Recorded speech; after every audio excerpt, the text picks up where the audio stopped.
we can move on to the main event in all its glory. Starrcade 97, great WCW event. Oh, boy. Yeah. Yeah, I watched it today.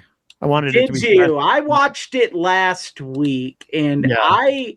I'm actually going to send you the event poster so you can. Oh, good. Yeah. Share it to our fans and give some ambiance.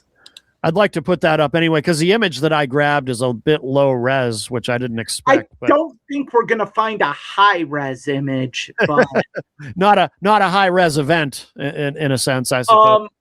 I'm going to disagree. Okay. Yeah, because there's two different trains of thought. When I saw it live and when I watched it now. Mm-hmm. Okay. Watching it now, I think there were two amazing matches on the card. Oh, yeah, I agree with you. We'll probably agree on which ones they were. And three, if in one that was good. Mm-hmm. So 3 matches were great on that card. The opening match, Eddie Guerrero versus Dean Malenko, was a clinic. Yeah, that was excellent. Not that I was surprised, because of course it was. Right. two guys who probably couldn't have a bad match if they wanted to. And there was a particular spot in that, by the way, that I loved, that I'd never seen before. When Eddie decides to powder out of the ring, and he runs. The only way I know how to describe it for people who haven't seen it is he runs out of the ring, but on his knees. He runs out of the ring. I'd never seen anything like that before. It was amazing. In WCW, when he was a heel, he did that spot quite a bit. Oh, did he? See, I don't remember that for some reason, except that if he was going up against a monster face, like Ray or Dean or Ultimo Dragon or Juventud, he would do that spot. Oh, did he ever do that in WWE? No. Okay. He couldn't at that point. Okay, because I don't remember. Yeah, because when I saw that today, I was like, "Oh wow, that's cool." I have no recollection of seeing him do it before, but that was impressive. And then I thought Diamond Dallas Page and Kurt Hennig. Was a great match, and I think that like a lot of people pointed DDP going over on Savage as his coming out party. I think this was a stronger candidate for that than that Savage match. I would agree, because again, in Kurt Hennig, you had a guy who couldn't have a bad match if he wanted to, and could work with anybody. And I'm a big DDP mark too. I love DDP. I always have. I think they told a great story. Yep. And then a match that I think I'm going to shock a lot of people when I say this: Buff Bagwell versus Lex Luger was a very good match. Given the people involved in the match, I think it was very good. And I think, look, we can sit here all we want and bash Lex, bash Buff. Lex was a decent worker. No, he was. I thought the match was okay. I thought the match was not a good worker. But I want to say this about Marcus Bagwell. I give him credit for turning his life around like he has, and given his recent medical issue, having to have a leg amputated. And by everything I've read online, he really has kind of become, this kind of beacon and the being real positive. So, and he's actually been going to conventions. Yeah. So I think it's great. But I thought that was a good match, given how bad it could have been. Yeah, that was fine. It was fine. Yeah, and given the fact that they were shortchanged, the Giant versus Kevin Nash on this card. Yes. That was when Kevin Nash thought he as a shoot. Kevin Nash was in the hospital, apparently concerned about his heart. His father, I believe, died of a heart attack at 36. I call bullshit. Look, on what? I love Kevin Nash. Yeah. I think he's one of the best big men in the history of the business. Yeah. Kevin Nash didn't want to do business that night. And he can say all he wants. And yes, he was in the hospital. That has been documented. Okay. But it's also been documented Kevin didn't want to job to the Giant.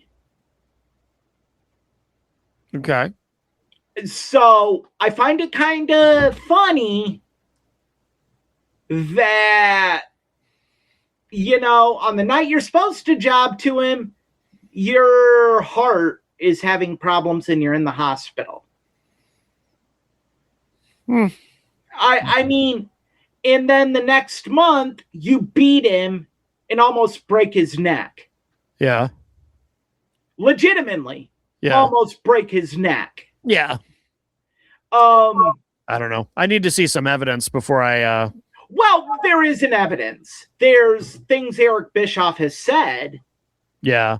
In his book on 83 Weeks about the conjecture behind it. And that's what it's attributed as, conjecture.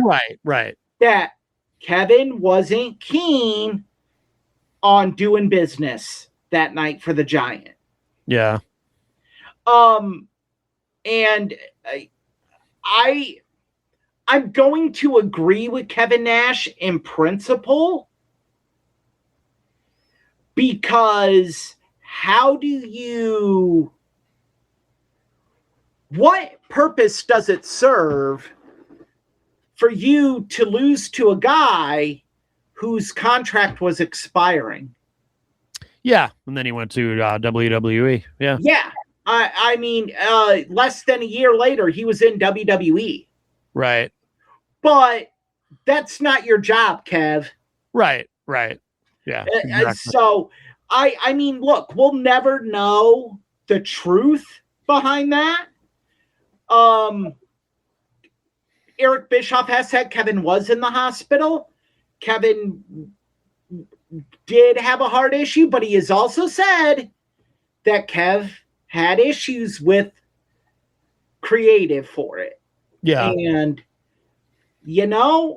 it just further cements that this event, which should have been the beginning of like WCW going to the next level, was the plateau for WCW. Yeah. Like, this was it. And watching this event now, you can really dissect it and see the things they did wrong and be like, yup, this is why. That's why. This is why. Like, how in the world do you give Larry Zbyszko and Eric Bischoff over 10 minutes? Yeah, I know. And by the way, I'm a huge Larry Zbyszko fan, but that was awful. It was hard to watch. It was very cringe. That was disgusting. That wasn't a match. No. Yeah, that should have been that should have been half the time if you're gonna, because it was all just silliness anyway. It shouldn't have been. Zbyszko deserved better than to. And again, I loved Larry Zbyszko at the time, but yeah, that wasn't great. And then what else? There was a 6-man tag, right? It's already a blur. I just watched it today and I'm already forgetting.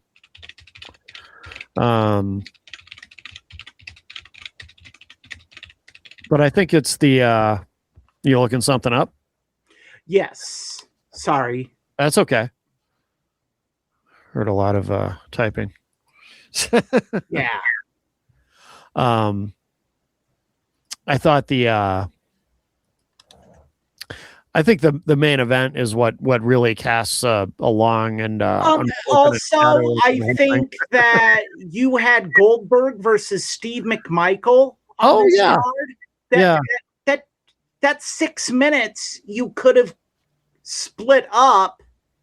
Like there are matches on this card you look at and you're like, that's a Monday Nitro match. Yeah. Why is it on here? Saturn defeating Chris Benoit? Who cares? Right. The 6-man tag, Savage, Norton, and Vincent defeating Ray Traylor and the Steiner brothers. Yeah. Like, come on. Yeah. Like, but I remember the build up to this. You could have put anything on this card, but it was always going to be about Hogan versus Sting. Right. And look, I don't even know where to begin with this, because I don't think I have ever seen a buildup like this just be destroyed in the span of one match. Yeah, just kind of wasted. Kind of. Because they took a shit and flushed. Yeah. Like, you had an amazing buildup. For Christ's sakes, 4.2 million people watched a re-air of Hulk Hogan's shitty made-for-TV movie just so they could watch the press conference. Mm-hmm. Like, you had money to be made. Yeah. But because of, and we'll get into all of it, but because of whatever the hell happened, you blew it all. You blew it. Yeah. Well, you know, having Bret Hart be the special guest referee was just bizarre. Yeah, that's the other thing. You have the hottest free agent, a man just oozing controversy, and you have him special guest ref a match. Yeah. What are you doing? Makes sense. Doesn't make any sense. Like, what the hell? Yeah. Like, you mean to tell me you couldn't have found a match for Bret Hart? I know. You couldn't have put Bret Hart on the card? He certainly wasn't injured at the time. He was ready to go. There's no reason not. But you decided to have Saturn defeat Chris Benoit in nearly 11 minutes. Yeah.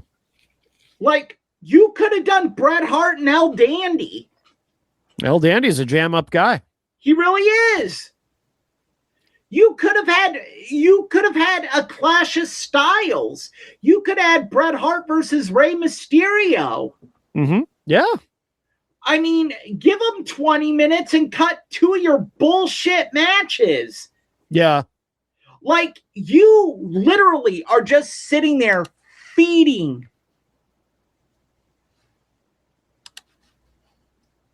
Has Bischoff ever explained why they chose to do that with Bret? My understanding is that they did it because they wanted to capitalize on the Montreal screw job. And the best way to do it was to make Bret a special guest referee. I know. Yeah. Now that you say it, I have heard him say that. Yeah.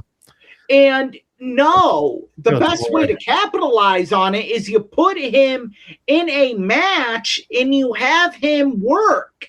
Mm-hmm. Mm-hmm. Yeah, they could have done something where like a little fantasy booking, put him in a position where, you know, he's coming in, he's gonna have a match, but for some reason he's concerned. His character is concerned that he's gonna get screwed in a high profile match. I wouldn't even have done that. I'm of the belief that you have him start a quick program with someone very reliable. Yeah. And you just have a match. Have him go out and work. That's it. Don't do any lame stories. Well, I think Yeah, I just think if you want to capitalize, like looking at it from Bischoff's perspective, if you want to capitalize on Montreal, maybe there's something in there about, you know, that Brett's a little bit paranoid. It's like something happens or something that makes Brett a little bit paranoid. But then against the whole character of Bret the Hitman Hart. Bret is... Oh, yeah. He had a reason to be paranoid, though. No, but Bret wouldn't be paranoid. Like, after what happened to him? No. Because the whole idea of Bret the Hitman Hart is get back on the horse. Well, I know. What? I know, but get back on the horse no matter what, but maybe a little bit more cynical than he was before. A little bit more suspicious of people. Put it that way. I think it would have been a natural evolution of the character. I think you could have removed Saturn from the Benoit match and had him and Benoit. Oh, that would have been great. I mean, there is so many other things they could have done and just didn't do. And then let's not forget what they did do. They did like a throwaway match with him. Mm-hmm. They did a throwaway match with him. They did a throwaway match the next month with him and Ric Flair. Yeah. Gave him 13 minutes. Yeah. I mean, so... yeah, you know, Bret in his book said, I really felt like, you know, they didn't have a plan for him. They didn't have a plan for me. And based on all of this, I'd have to say he's painfully accurate. And that Vince was right when Vince told him WCW won't know what to do with you. And he was right. Yeah, they really didn't. And it just further proves that WCW didn't have any ideas for these WWE guys.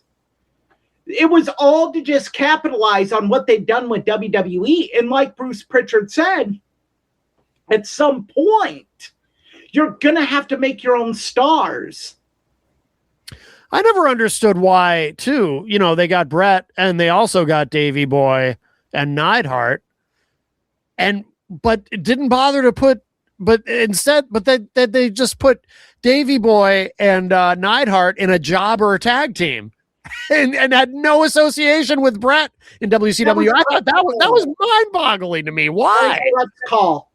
That it was? Yeah, Bret's thing was he thought that Davey and Jim could stand on their own. Oh.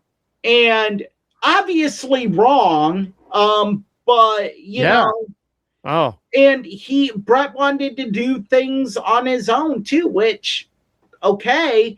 And let's not forget that Jim and Davey weren't the most reliable guys at that point. Oh, that is true. If you put them with Bret, you're putting them in a main event spot, essentially.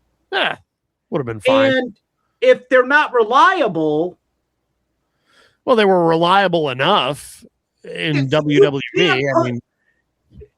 I mean, you can't. You had more than enough guys in the main event that were reliable enough in WCW. Yeah. And reliable enough is depending on who you believe, why we had the mess we had with Starrcade 97.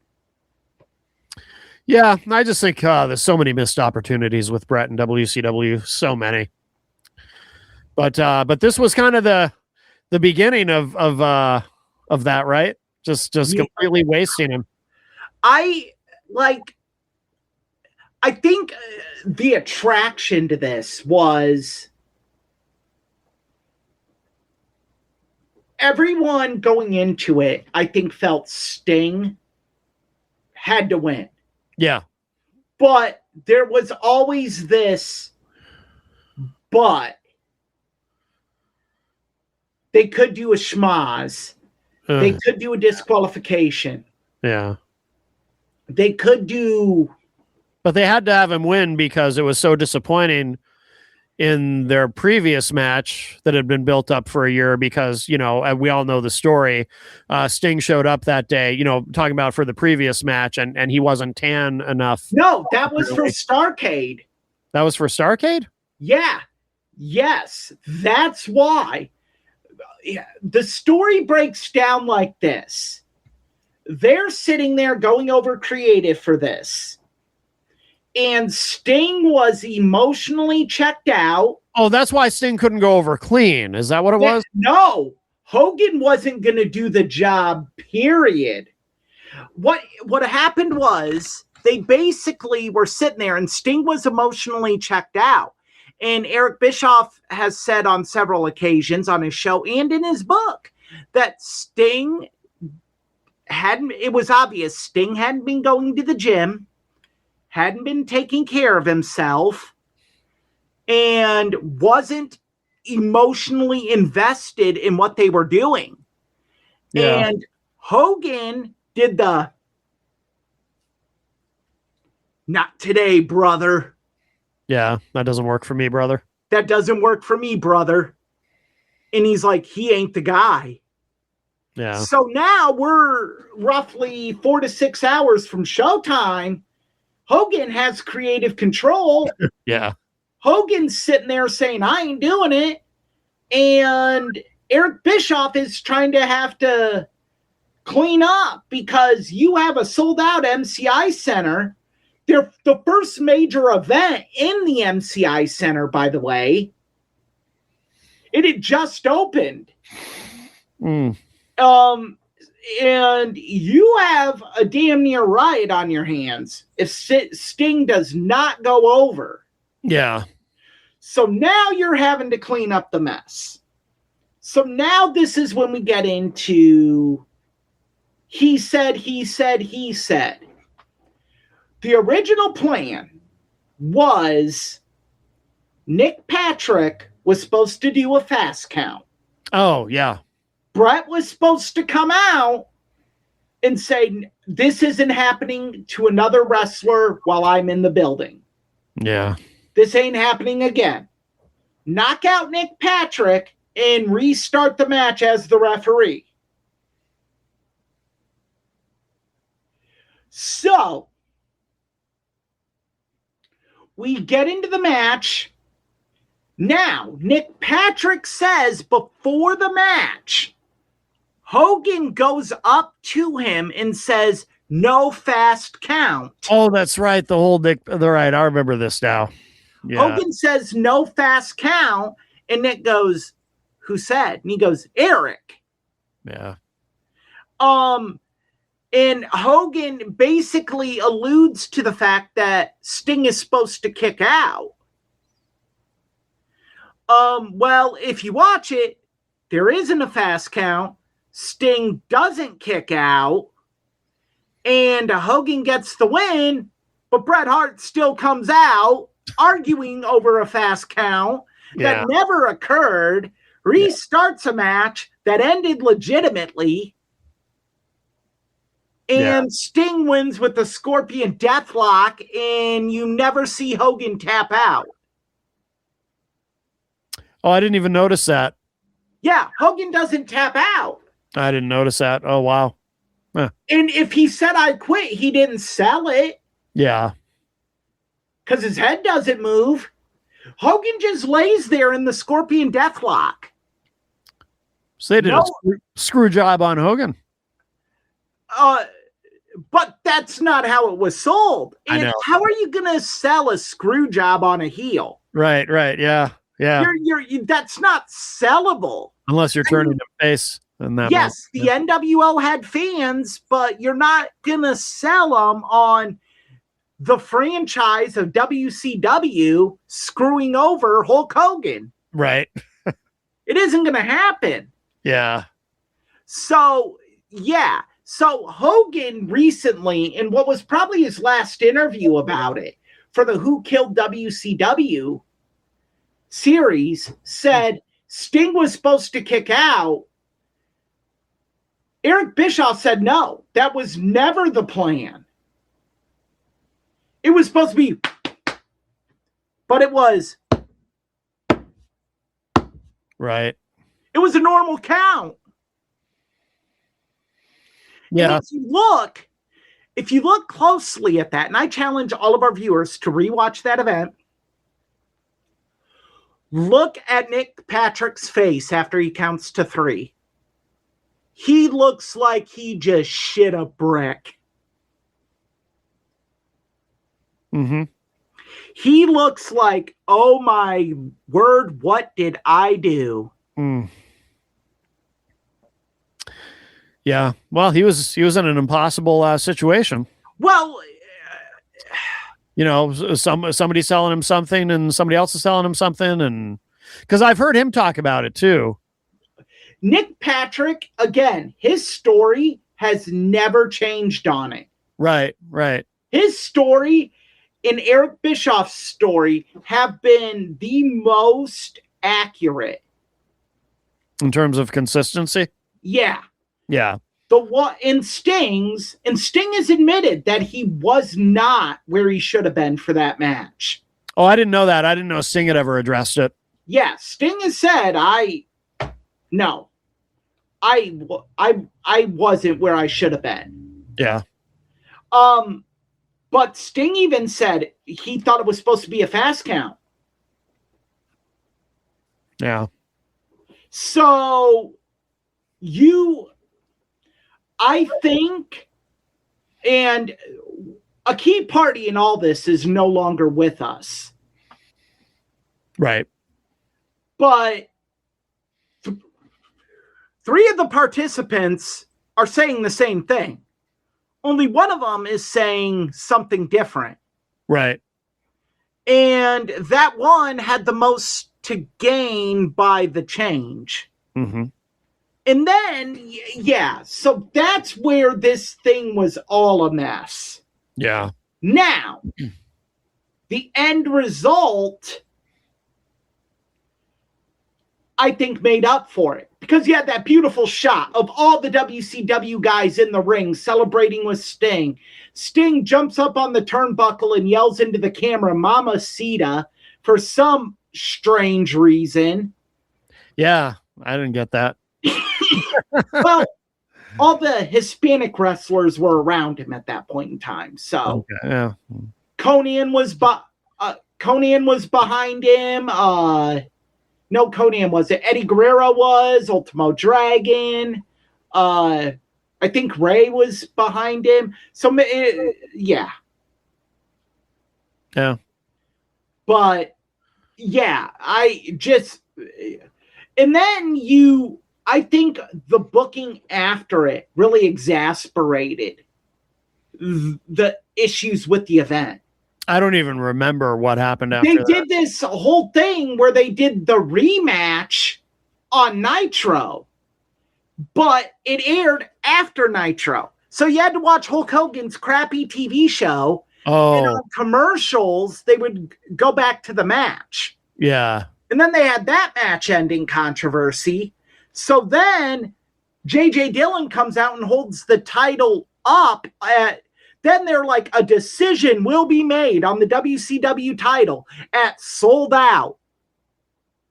So you bought the Sold Out pay-per-view to hear the decision. And the decision was the title was being held up and there was going to be a rematch between Hogan and Sting at next month's event, Super Brawl. Mm-hmm. Yeah. And let's not totally ignore the fact that Scott Hall was owed a WCW championship match because he won World War III the month before Starrcade. Yeah. Did that end up not happening? Did he never get it? It did at WCW Uncensored because Scott Hall was in rehab. Oh, okay. Gotcha. So another reason why they had to do what they did. Yeah. Yeah.